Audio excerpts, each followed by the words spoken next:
ya, untuk bisa orang tua menyadari, oh apa jangan-jangan aku pernah nih melakukan ini ke anak ya. Halo Bunda, kembali lagi bersama Abinaya Bantu Bunda. Abinaya Bantu Bunda. Kali ini Ibu Pika akan sharing tentang parenting. Parenting atau pola asuh yang akan Ibu Pika bahas kali ini adalah pola asuh otoriter. Nah, pasti banyak kan orang tua di sana atau para bunda sering mendengar pola asuh otoriter itu pola asuh yang seperti apa. Ya, pola asuh otoriter ini biasanya lebih cenderung menginginkan anak untuk lebih disiplin ya, melakukan sesuai apa yang diatur atau diinginkan oleh orang tua. Kadang kita sebagai orang tua tanpa sadar ya sudah melakukan pola asuh otoriter ini. Ada 5 ciri-ciri yang menerapkan pola asuh otoriter ini. Yang pertama, ciri-ciri dari pola asuh otoriter ini adalah orang tua cenderung sering menuntut ya, menuntut anak untuk melakukan apa yang diinginkan orang tua dengan cara memberikan peraturan ya, aturan yang dibuat oleh orang tua yang harus dilakukan oleh anak. Biasanya aturan-aturannya itu lebih cenderung membuat anak melakukan jadi harus seperti ini, sesuai dengan ekspektasi, hasilnya harus seperti ini ya, sesuai dengan target atau goal. Yang kedua, ciri-ciri yang kedua adalah orang tua cenderung bersikap dingin ya.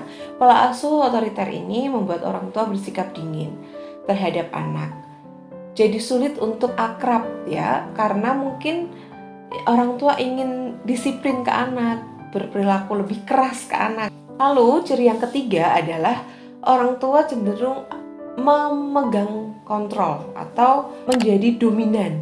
Nah, ini yang kadang orang tua tidak menyadari atau kita sebagai ibu tidak menyadari itu. Kita sudah melakukan itu ketika misalnya mengerjakan tugas sekolah anak ya. Kita menjadi orang tua yang maunya tuh nanti hasilnya seperti ini supaya nanti gurumu akan mendapatkan hasil seperti ini ya. Dominan terhadap tugas anak. Dominan terhadap keputusan anak, mau mutusin anak misalnya ikut les apa ya, dominan seperti itu. Lalu yang keempat, ciri-ciri dari pola asuh otoriter ini adalah komunikasi hanya dilakukan satu arah ya, antara orang tua ke anak saja. Itu tadi seperti yang sudah disebutkan di yang ketiga tadi, orang tua dominan ya. Di sini juga komunikasinya adalah satu arah, orang tua ke anak atau ayah ke anak atau ibu ke anak saja. Itu kadang kita mungkin tanpa disadari pernah melakukannya ya Bunda ya. Jadi memutuskan sesuatu tanpa melibatkan anak. Jadi memutuskan sebuah aturan tanpa melibatkan pendapat anak, tanpa melibatkan anak, padahal anak yang melakukan aturan itu gitu ya. Ciri-ciri pola asuh otoriter yang kelima adalah ini yang nggak tahu ya, otoriter itu terkesan karena emosi ya, karena sering marah-marah, lalu mungkin suatu ketika emosinya meluap-luap, muncullah tindakan kasar atau perilaku kasar dari orang tua, entah itu verbal atau entah itu non verbal ya, entah itu dengan kata-kata atau dengan tindakan. Tanpa kita sadari menjadi orang tua yang otoriter ini akan muncul perilaku kasar terhadap anak ya.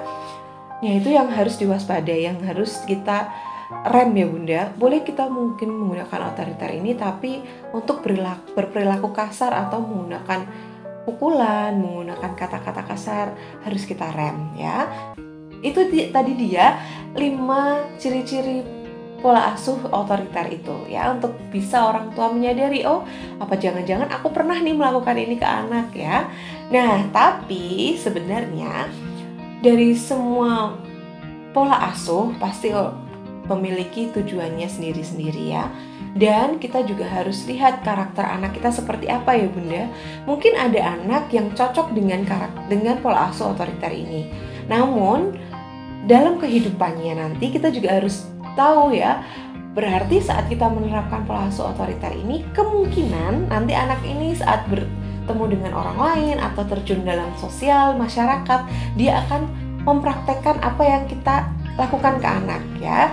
Dituliskan di artikel ini juga, anak-anak yang mendapatkan pola asuh otoriter ini karena tidak cocok atau tidak sesuai dengan karakter anak, anak akan menjadi cenderung memberontak suatu saat nanti, menjadi anak yang pembangkang.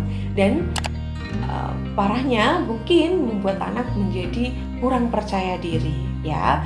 Jadi Bunda harus hati-hati sekali dalam menentukan apa ya pola asuh yang tepat untuk anak saya ya.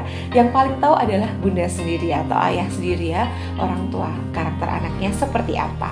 Oke Bunda, itu tadi 5 ciri-ciri pola asuh otoriter ya. Semoga video Ibu Pika kali ini bisa bermanfaat, dan jika Bunda merasa videonya bermanfaat, silakan subscribe, like, komen, dan share sebanyak-banyaknya. Terima kasih, sampai jumpa di video selanjutnya. Bye-bye.